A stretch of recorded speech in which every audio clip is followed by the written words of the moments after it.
história de festa junina e de brincadeira. Lá na escola a gente também, né, entra na brincadeira e tal, e sempre tem a história da fogueira e tal, e eu brincando e falando da fogueira. E aí vem o tal da história, né, não tem como não... São João lembra de João, João Batista, e aí não tem como não lembrar, né? E lembrei na historinha, contando com as minhas alunas da historinha da fogueira, né? Aí que a fogueira, por que fogueira de São João, né? Por que fogueira? Por quê? Porque Isabel estava grávida de João, né, de João Batista, no mesmo tempo em que Maria estava grávida de Jesus. As duas se encontraram, aí então Isabel, já mais avançada de idade, volta para sua casa e se recolhe, possivelmente pela idade, ela era estéril, né? Até ficou um pouco envergonhada na época, a história conta. Se recolhe e então queria avisar Maria de que João havia nascido. Como elas moravam a quilômetros de distância, ela acende uma fogueira para avisar Maria. Pois bem, quem conhece essa história, levanta a mão. Algumas pessoas conhecem a história. Pois é. Eu descobri que é uma lenda, gente, que não é verdade.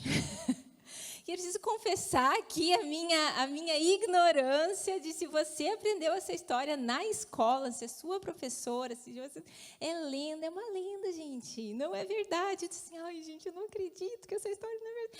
Tanto que eu fui procurar, li todas as versões de João Batista, do nascimento de João Batista, procurei, não achava. Aí você apela, já leu tudo, vai para o Google, começa a colocar, vai na pesquisa da Bíblia, bota fogo, fogueira, fogão, bota tudo, não aparece nada. Gente, não pode. Aí você vai para o amigo Google, né? Acho que no terceiro site que eu abri, todos contavam como sendo uma história bíblica. O terceiro diz que foi acrescentado pelos católicos para dar sentido à fogueira de Tucujo do São João. Então, aí, confessando a minha ignorância e contando a notícia para vocês de que a história da fogueira é uma lenda, gente. E nessa história de São João, Deus começou a falar muito comigo a respeito de João Batista. João Batista foi o maior homem de Deus do seu tempo, né? O maior deles, né? Quando Jesus vem, ele fala que em seu tempo não houve maior do que João, e entre nós, o menor de nós é maior do que João. Né? E nós vamos falar um pouquinho sobre João Batista. E eu gostaria que você abrisse a sua Bíblia, lá em Lucas, no capítulo 7.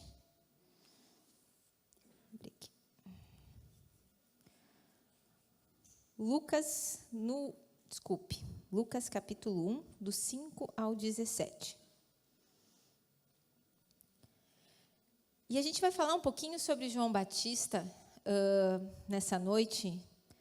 Eu admiro ele demais, e vamos pontuar algumas coisas na vida dele, porque nós somos uma geração chamada a preparar o caminho do Senhor. Né? João Batista, ele preparou a primeira vinda de Cristo. João Batista, ele fez esse caminho, ele preparou, esse foi o chamado dele. E nós estamos aqui preparando a segunda vinda de Cristo. Nós somos chamados para isso. Mas vamos começar lendo lá em Lucas, capítulo 1, do 5 ao 17, onde pontua ali o nascimento de João Batista. Existiu no tempo de Herodes, rei da Judéia, um sacerdote chamado Zacarias, da ordem de Abias, e cuja mulher era das filhas de Arão, e o seu nome era Isabel. Eram ambos justos perante Deus, andando sem repreensão em todos os mandamentos e preceitos do Senhor.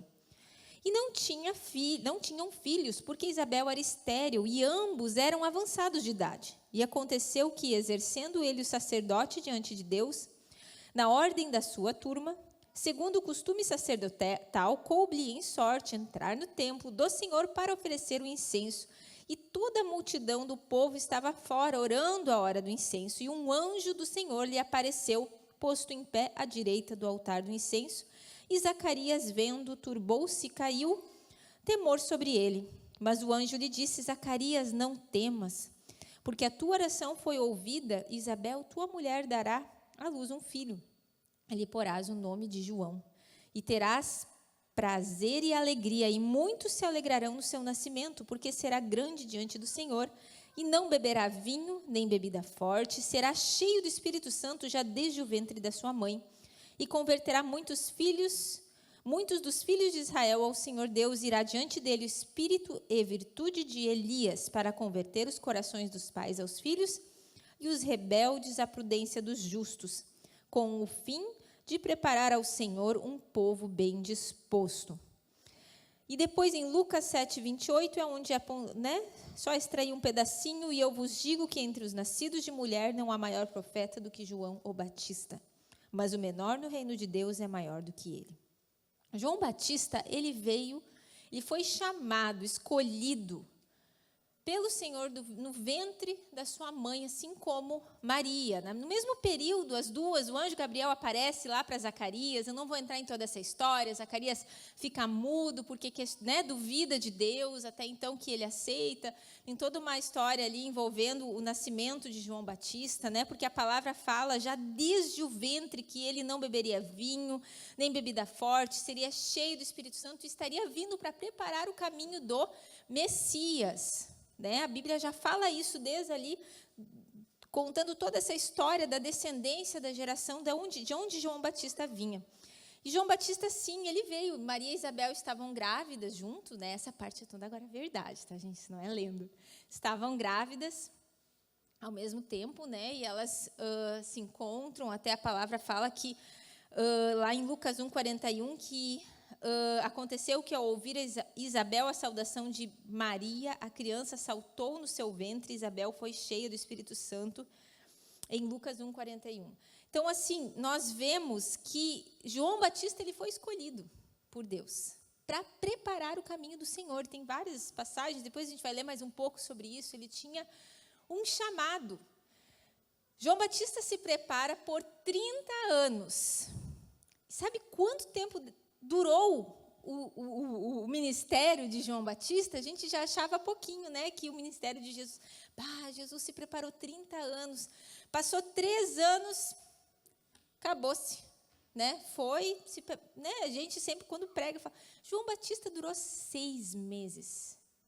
Em 6 meses, João Batista era radical, e nós vamos falar mais para frente um pouquinho disso, mas primeiramente, eu quero pontuar ali quem era João Batista. João Batista era esse cara, que amava Cristo, exercia o seu ministério violentamente por 6 meses. E ali se encerra. A partir do momento em que há o encontro, não vou abrir essa passagem também. Jesus vem até João Batista, estava no Rio Jordão. João avista Jesus de longe, e aí Jesus se aproxima dele. Aí João ainda o questiona, diz: mestre, Senhor, mas você é quem deveria, o Senhor deveria estar me batizando. Jesus diz: não, é assim que se cumpre a profecia, E João Batista batiza Jesus naquele momento, e João Batista vê a pomba descer, o Espírito Santo repousar. João Batista vê Isaías 35 se cumprindo diante dos seus olhos, e acabou-se o ministério de João Batista.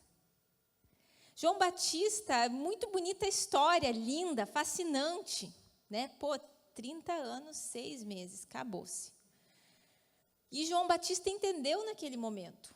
Agora eu quero te fazer parar para pensar um pouquinho, vamos inverter essa história.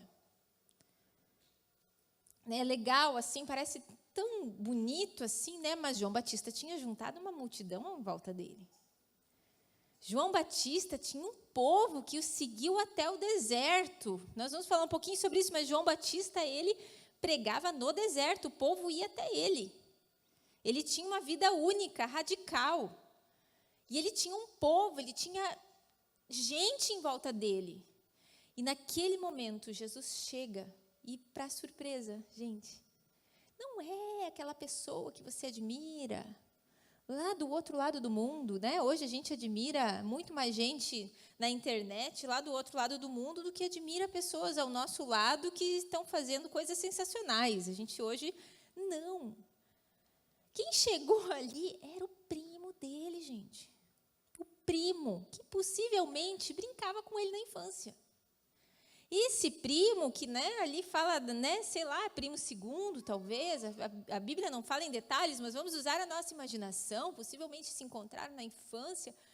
Aí chega ali, vamos olhar para a situação do lado, por um outro viés.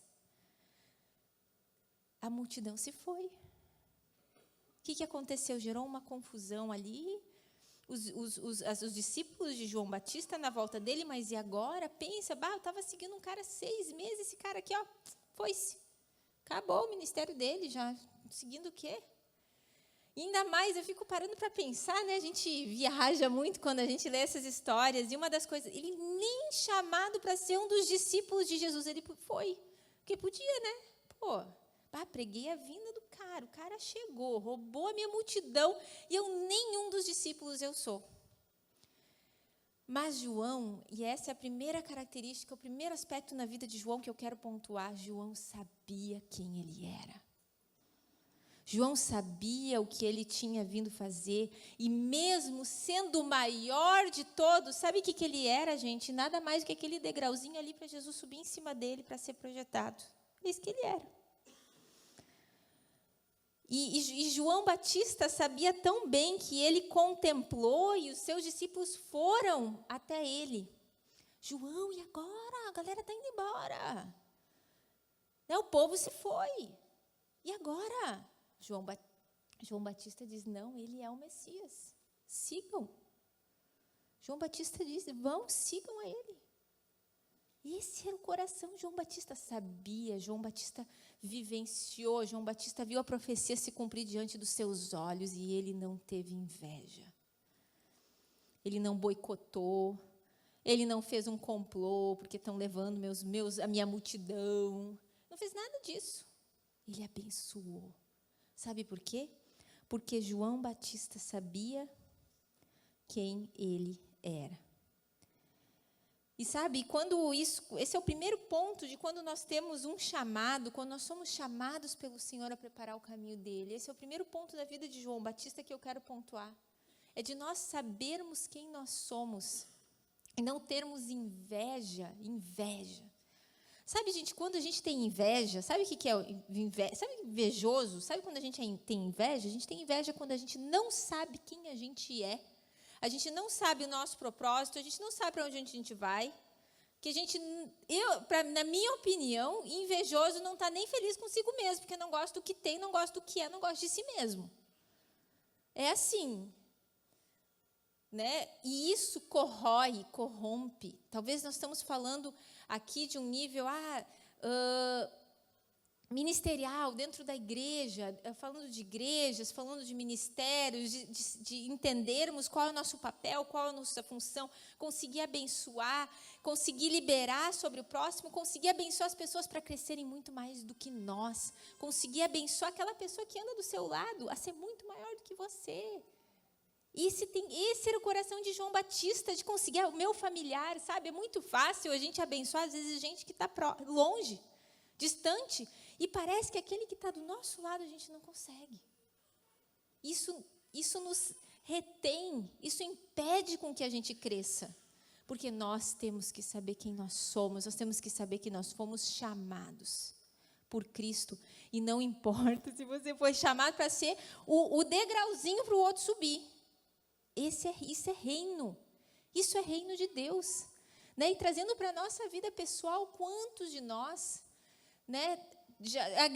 temos em volta da gente, às vezes, pessoas invejosas ou somos invejosos. Não conseguimos olhar para o próximo, aquela pessoa próxima da gente, não conseguimos olhar para elas com um olhar de abençoar. Sabe que eu e o Robson, nós temos a gente se alegra mesmo, de verdade, com a conquista das pessoas. Não é se eu tenho, se eu não tenho, tu pode ter o melhor carro, o carro mais caro, a casa mais linda. Eu sou feliz com a minha, do jeito que ela é, eu sou feliz na minha casa, com as coisas que eu tenho. E a gente realmente se alegra, sabe, de chegar e não nos importa, a pessoa vem cá ver a minha casa, vem cá ver meu negócio, meu carro, e assim, cara... Olha, sejam muito... Não interessa se é do meu gosto, se eu gostei, se eu não gostei do azulejo da parede, se o carro é mais atual, menos atual. Não me interessa, a pessoa está feliz, a pessoa conquistou. Se é melhor que o meu, se não é. Mas nós temos que ser pessoas abençoadoras, queridos. Saber que quando nós sabemos quem nós somos, o que nós temos e somos felizes, entendemos quem nós somos em Deus, nós liberamos, nós abençoamos. Sabe, e tem gente assim, eu já ouvi cada história de gente até de família, de me dizer assim, vocês vieram aqui na nossa casa, elogiaram tanto a nossa casa. A minha família entrou, passou reto, olhou, bem legal. Eu disse, gente, né? E até que um dia eu experimentei isso, provei isso na minha própria casa. Os parentes, né, pessoa meio próxima assim, né? Tinha acabado de se mudar para a nossa casa. E aí entraram, aí olharam, analisaram. Minha casa, eu escolhi o que estava na parede. Né? Nós escolhemos aquilo. Pois é, tudo bonito, mas aquilo ali ficou meio estranho, né? Mas o que te interessa se aquilo ali ficou estranho? A casa é minha, vou arrancar da parede porque tu não gostou? Não vou, né? A gente vai lá e diz, querido, que legal, que lindo, não me interessa se é bonito. Gente, é se alegrar com o próximo. Aí por isso que eu falo, e aí trazendo de volta para a palavra de Deus, falando de chamado agora, de ministério em Deus, de conquistas no reino, não só pessoais da nossa vida, você precisa saber quem você é, querido. Você tem que ser feliz, você tem que ser... Não, eu não estou falando nisso de nos acomodarmos com a mesmice, com o pouco, de não sermos ambiciosos. Eu estou falando de saber quem é. Sempre, né? Uma vez eu ouvi, em conversas, né? Sempre, quando a gente conversa com pessoas sábias, sempre surgem pérolas e conselhos. Aí a pessoa diz, mulheres, vocês precisam entender que sempre vai ter uma mais bonita do que vocês. Sempre vai ter. Pode ser a Miss. Sempre vai ter uma mais. A gente tem que ser feliz com quem a gente tem que saber quem nós somos. E sabe, Jesus, naquele momento com João Batista, ele não estava preocupado com João. Isso que me fascina em João. João viu o primo levar todos os seguidores dele. Né? Pensa assim, você tem lá uma rede, uma rede social bombando. Aí vem o primo, faz melhor que você. Levou, o pessoal parou de seguir você. E aí? João viu isso e Jesus dizia assim, Jesus não estava preocupado com João. João tinha contemplado a glória, sabia quem ele era. Ele estava preocupado com a multidão. A multidão começou a fazer confusão. Porque agora, João, porque eu te segui, Jesus estava preocupado com a multidão. Porque João Batista sabia quem ele era.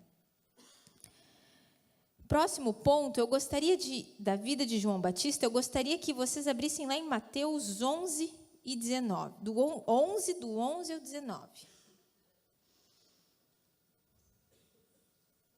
Gente, eu vou ter que tirar isso aqui. Depois vocês cortam isso aí do vídeo, né? Tá muito calor. Meu Deus. Essas luzes. Sabe que eu acho engraçado? Que eles dizem pra gente que luz de LED não esquenta. Isso não é verdade. Não sei. Ou isso aqui não é de LED. Não sei. Isso que esquenta um monte.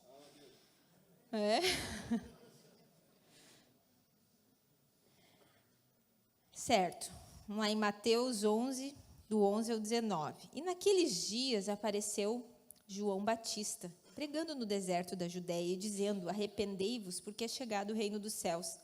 Porque este é o anunciado pelo profeta Isaías, que disse, vós do que clama no deserto, preparai o caminho do Senhor, endireitai as suas veredas. E este João tinha as suas vestes de pelos de camelo, um cinto de couro, em torno de seus lombos, e alimentava-se de gafanhotos e mel silvestre. E em verdade vos digo que entre os de mulher entre os que de mulher tem nascido, não apareceu alguém maior do que João Batista, mas aquele que é menor no reino dos céus é maior do que ele.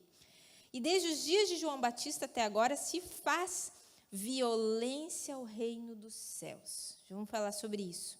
E pela força se apoderam dele. Porque todos os profetas e a lei profetizaram até João. E se quereis dar crédito, é este o Elias que havia de vir. Quem tem ouvidos para ouvir, ouça. Mas a que se assemelharei esta geração? Prestem atenção aqui também. É semelhante aos meninos que se assentam nas praças e clamam aos seus companheiros e dizem: tocamo-vos flauta e não dançastes, cantamo-vos lamentações e não chorastes, porque veio João, não comendo nem bebendo, e dizem: tem demônio. Veio o filho de um homem comendo e bebendo, e dizes: eis um homem comilão e beberrão, amigo dos publicanos e pecadores, mas a sabedoria é justificada por seus filhos. Segundo ponto na vida de João Batista, quando nós entendemos o chamado do Senhor de preparar o caminho dele, que me chama a atenção é a vida radical de João Batista. Certo? Ai, Dani, eu não gosto de água gelada. Tá, obrigada. Agora vou tomar um golinho, né, gente? Ela trouxe. Certo. Segundo ponto na vida de João Batista que me chama a atenção é que ele vivia radicalmente. Ele foi criticado, ele foi, na época, pelos fariseus, demonizado pela forma com que ele se vestia. Nós lemos ali, né, que ele se vestia com pelos de camelo, um cinto de couro em torno de seus lombos, o que já foi profetizado lá no verso anterior que nós lemos. E João Batista comia gafanhotos e mel silvestre, ele vivia no deserto, tanto que a multidão que se chegou a João Batista foi até o deserto atrás dele, né? Pensa à vontade, pensa a mensagem que o cara tinha. E João Batista tomava com violência, a palavra fala que violentamente ele se apodera do reino dos céus. E esse é o segundo ponto que eu quero falar quando nós somos chamados. E é uma das coisas que não está em alta em nossos tempos, está em baixa. Se apoderar violentamente do reino dos céus. E eu gostaria de trazer, talvez alguns de vocês que estão sentados aqui ou estão nos escutando vão lembrar de uns 20 anos atrás, de uma mensagem forte que foi pregada a respeito de João Batista. Não sei quantos de vocês aqui viveram esse tempo. Eu vivi, eu fui tremendamente impulsionada por essa mensagem, a viver radicalmente pelo Evangelho, através dessa mensagem, desse estilo de vida de João Batista, né, que se chamava-se até a Companhia de João Batista. Foram momentos, né, nesse movimento nasceu Fazedores da História, né, alguns de vocês conhecem a nossa história, sabem de onde viemos, e de 20 ou 20, um pouco mais de 20 anos atrás, essa história, esse momento da história, uma geração que foi tocada, e eram de milhares, e de verdade, assim, era um movimento muito grande que aconteceu na época, e eu vivia, de verdade, gente, eu vivia vivo, né? Continuo vivendo, mas de uma forma mais madura, vou falar um pouquinho sobre isso. Fomos impulsionados a viver radicalmente para Cristo, e é isso que me chama a atenção, o segundo ponto aqui na vida de João Batista. Eu acredito que naquela época muitas imaturidades aconteceram, né? A galera deixava pai e mãe sair de casa para viver isso, né?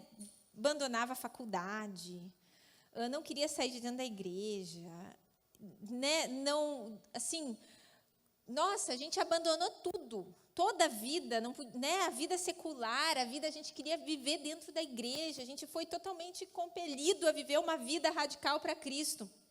Né? Foi um momento, certas coisas acredito que foram imaturidades da época, do período, e da mensagem que foi carregada e foi recebida de forma tão intensa pelo mover que acontecia na época.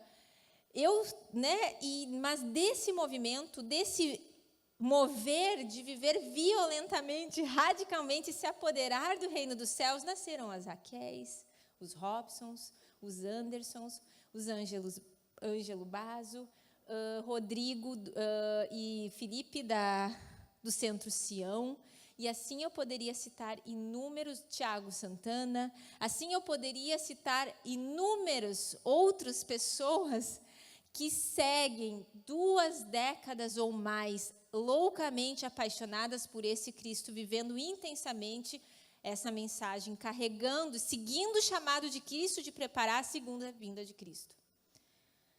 E aí, então, a Bíblia fala, é o segundo ponto que eu quero citar na vida de João Batista, dessa vida radical, só que eu creio, sim, que nós estamos em um tempo um pouco mais saudável. 2 décadas depois, nós aprendemos com os erros e acertos, e existe, quando eu falo saudável, é porque é mais seguro, é uma mensagem mais madura, que ela amadureceu. Mas sabe o que eu acho? Que junto com esse amadurecimento, e eu acredito que todas as gerações, esse povo ele é pontuado, ele existe, que é citado aqui nos tempos de João Batista. Quem tem ouvidos, ouça. Mas a quem assemelharei esta geração? É semelhante aos meninos que se assentam nas praças e clamam aos seus companheiros e dizem, tocamo-vos flauta e não dançastes, cantamos lamentações e não chorastes. E o João Batista que não bebe, que só come coisa saudável, sei lá, cafunhoto e mel devia ser saudável. Vocês demonizaram. E esses aqui que são morno, que a gente, toca, não dança, clama, não chora. Esses aqui não têm ouvido e não ouvem. E o meu questionamento hoje, será que nós não geramos com esse amadurecimento desse viver radical por Cristo, onde hoje nós temos um entendimento? Porque realmente, gente, tinham coisas que aconteciam na época, de verdade. O pessoal abandonava estudo, saía de casa, abandonava pai e mãe. Algumas coisas, assim, realmente a gente se radicalizava para Cristo, que geraram bons frutos, mas de uma forma certa e imatura, amadurecemos. Será que nós não geramos essa geração ali, que eu denomino de uma geração algodão doce? O que é um algodão doce, gente? O algodão doce ele é volumoso, espaçoso, ele recebeu todo o ensino, ele entende tudo isso, ele é fascinado. O algodão doce é gigante, ele é volumoso, ele tem aparência linda, fascina as crianças, não fascina quem olha toda criança. Eu odeio quando tem no final da escola um tiozinho vendendo algodão doce. Gente, por quê? O que algodão doce é? Gente, não tem conteúdo, aquilo se desmancha, é uma decepção quando bota na boca, não pode alguém, sabe, gente? Entendo que você bota na boca, aquilo desmancha, não é nada, É vazio, não sustenta, é frágil, não dura. Experimenta deixar um algodão doce deitado de um dia para o outro, vira em nada. Certo? Será que nós não estamos gerando uma geração algodão doce? Porque se você dá uma apertadinha, vira em nada. E não pode. Não encosta, não mexe, porque estamos mais preocupados com as aparências do que, na verdade, com o conteúdo que tem dentro.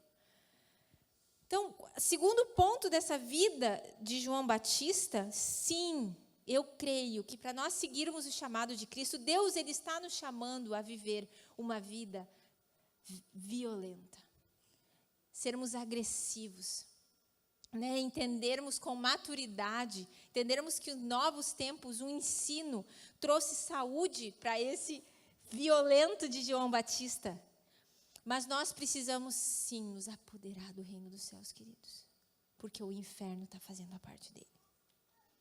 E eu digo isso para quem trabalha com jovens, para quem vê o que está acontecendo por aí, para quem tem um pouquinho de noção do que está acontecendo dentro das escolas, da forma com que, queridos, está na hora de nós nos apoderarmos do reino dos céus. E nós estamos prestes a gerar novamente uma necessidade de virarmos radicais. Quando a gente vai para um rumo em que a coisa está tão perdida, possivelmente, a gente tem que entrar novamente com um choque de realidade. Então, eu acredito que nesse momento, na vida de João Batista, esse radicalismo, ele vem no nosso tempo com uma maturidade, com uma seriedade, com uma saúde diferente do que há 20 ou mais anos atrás. Mas sim, queridos, nós estamos desesperadamente precisando nos apoderar do reino dos céus e vivê-lo violentamente, sermos cristãos de verdade, lutarmos por aquilo que nós acreditamos, sem sermos uma geração algodão doce e sem gerarmos uma geração algodão doce. Porque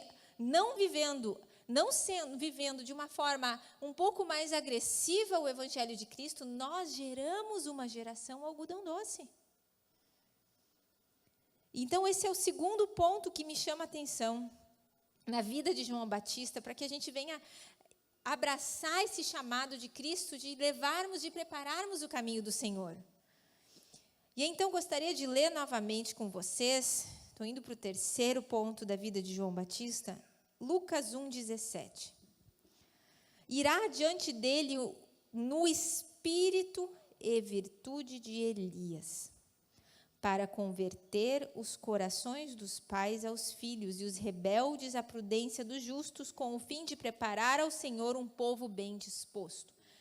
O que a palavra fala? Que irá adiante dele no espírito e virtude de Elias. João Batista caminhou o caminho que Elias abriu.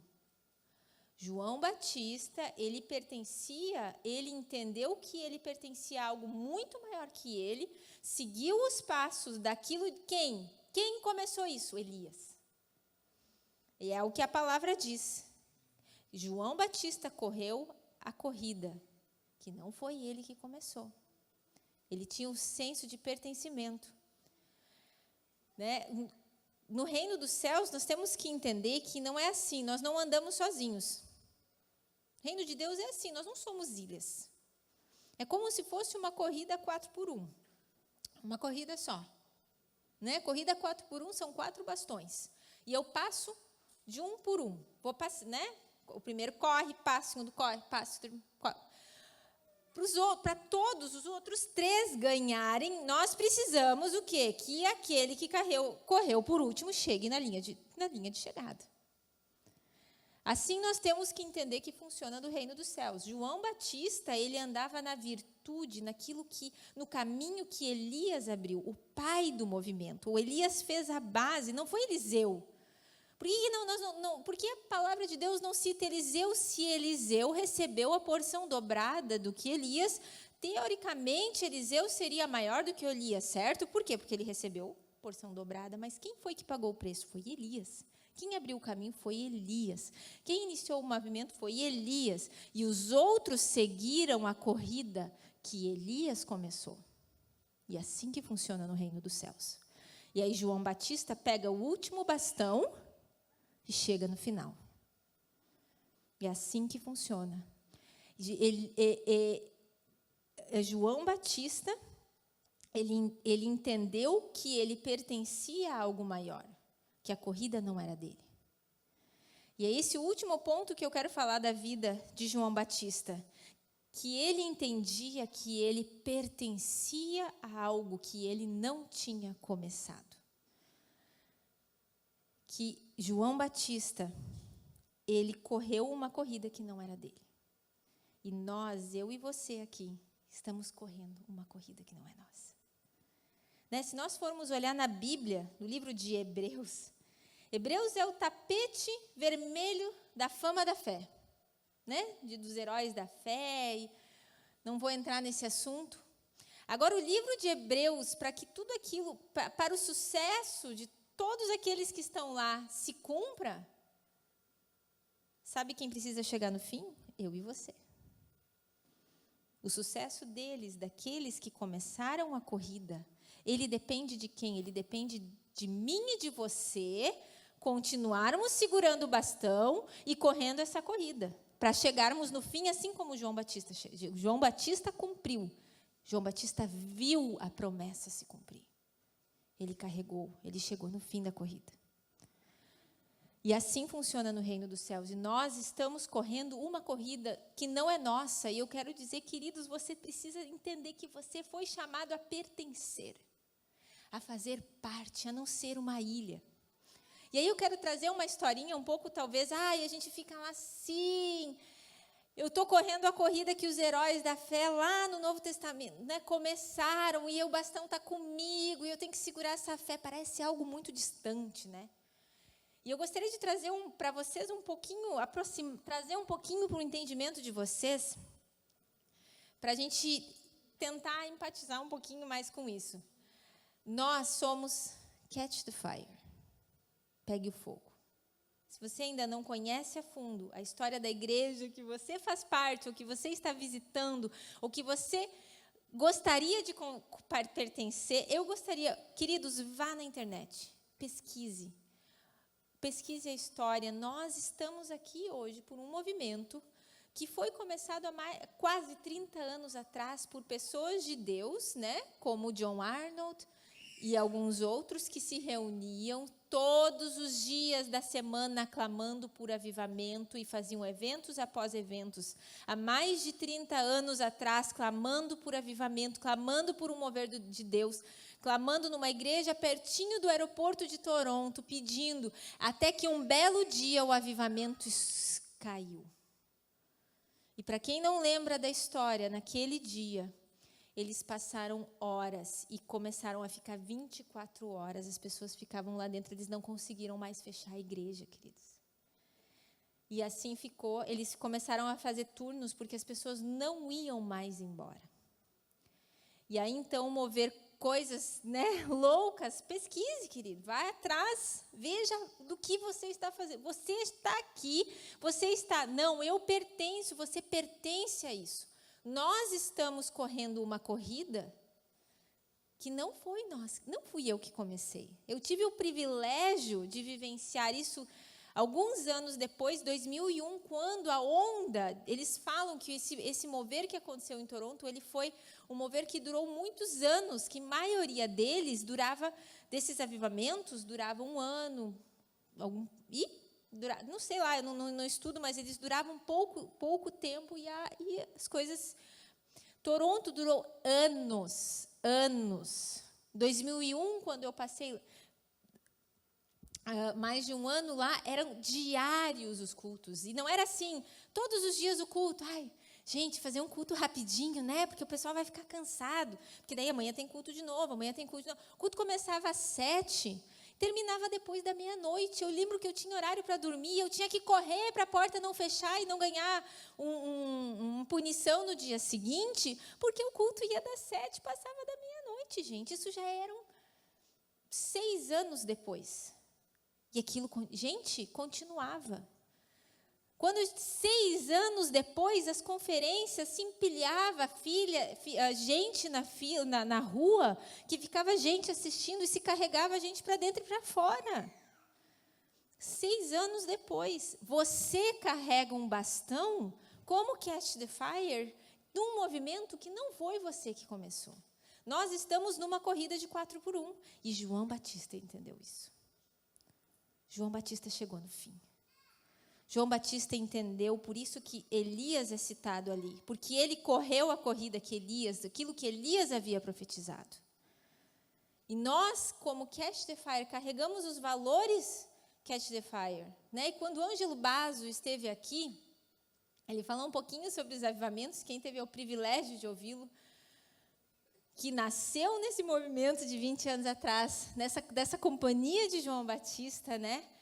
Ângelo Basso esteve aqui, e ele é um caçador de avivamentos, né? Quem escutou ele aqui, ele dizendo assim, gente, nós não sabemos, nós não podemos viver, nós não vivemos um avivamento assim constante. Agora nós somos caçadores de avivamentos? Sim. Nós queremos que Deus venha? Queremos que Ele se manifeste? Sim. Estamos correndo a corrida? Sim. Eu estou com o bastão na mão? Sim. Quando Ele vai vir? Quando a onda levanta? Não sei. Ninguém sabe. Por quê? Como? Quando? Só que eu e você corremos essa corrida. Eles receberam do céu algo que eu e você continuamos correndo. Nós estamos com esse bastão na mão. E isso João Batista entendia. Ele tinha o senso de pertencimento. Esse é o terceiro e último ponto que eu quero incentivar você. Se você não se sente parte, se você não se sente responsável, se você não sente como se você pertencesse, querido, busque cura, abra o seu coração, corra atrás, porque você pertence, você é parte. Se abra para fazer. Nós não somos ilhas, você não é uma corrida solo aí, gente. Nós caminhamos por um propósito maior. Nós corremos uma corrida que não é nossa. Nós pertencemos a algo que não foi nós que começamos, mas o bastão está na nossa mão. E o sucesso daqueles que começaram depende de nós chegarmos na linha de chegada. De mim e você. Amém? E nessa noite, o louvor pode ir subindo, não sei onde que eles estão já se preparando. Deus, eu sinto tem um forte sentimento de que Deus está nos chamando, queridos. Deus está nos chamando a preparar o caminho do Senhor. Deus está nos chamando a uma vida violenta, radical, para enfrentar tudo isso que nós estamos vivendo nesse pós-pandemia, que parece que está tudo louco. É só Cristo, queridos, nós precisamos ser apaixonados. Deus está te chamando a assumir o seu chamado. E sabe que às vezes eu tenho a impressão que tem pessoas que passam assim, que eu não sei o meu chamado, não sei aquilo que Deus me chamou para fazer. Aí eu estou aqui, esperando, quando Deus disser para mim o que é para mim fazer, Queridos, Deus, Ele não está te chamando exclusivamente para algo específico. Deus está te chamando para ser um cristão de verdade. Deus está te chamando para viver o evangelismo de forma violenta e apaixonada, para viver Cristo aonde você está. Se você canta, se você dança, se você prega, se você... Isso são funções que nos são dadas. Entrega mensagem, você... Gente, isso é detalhe. Ser chamado por Cristo é carregar Cristo aonde? É preparar o caminho do Senhor. É levar Cristo aonde você vai. É ser um representante, é viver violentamente, é não ter medo de abrir a boca. E eu creio que hoje, como Catch the Fire, como vocês têm muito ensino de viver tudo isso de uma forma muito mais saudável do que 20, 30 anos atrás. De muito mais madura. Vocês têm muito ensino de como amar as pessoas, de como levar Cristo sem ofender, de como ser esse Cristo, de como levar esse amor de uma forma muito mais madura, receptiva. Esse violento, gente, quando eu falo em ser violento, eu falo em viver esse amor, em levar, em preparar o caminho do Senhor, saber quem você é, mas não agressivo a ponto de ofender o outro, sim de amar. É assim que eu vejo. Ser agressivo na forma de ser. O ditado diz que teus atos falam tão alto que eu não consigo ouvir a tua voz. De ser violentamente quando nós somos. E hoje nós temos oportunidade, se você recebe a palavra, se você ouve, se você busca, de uma forma muito mais saudável, muito mais madura do que 20 anos atrás. E eu quero te desafiar a responder esse chamado do Senhor. Que importa se você canta, se você dança, se você prega, não importa. Bota a mão no arado. Vive Cristo, vive esse chamado. Seja você essa luz aonde você passa. Quantas pessoas, às vezes, lá no seu trabalho estão esperando uma atenção sua, uma oração sua, um carinho seu, um convite. Quem esteve nos GFs essa semana, vocês falaram sobre a cruz de Cristo. Quando eu me converti, gente, Eu ficava esperando todo domingo alguém me ligar para me convidar. Eu não ia. Eu era tímida. Sempre fui tímida. Né? Hoje a fé, né? Todas as coisas fazem com que a gente se torne uma pessoa melhor, trabalham no nosso caráter. Eu tinha 14 para 15 anos, eu ficava esperando a minha amiga me ligar, porque se ela não me ligasse, eu não ia por conta própria.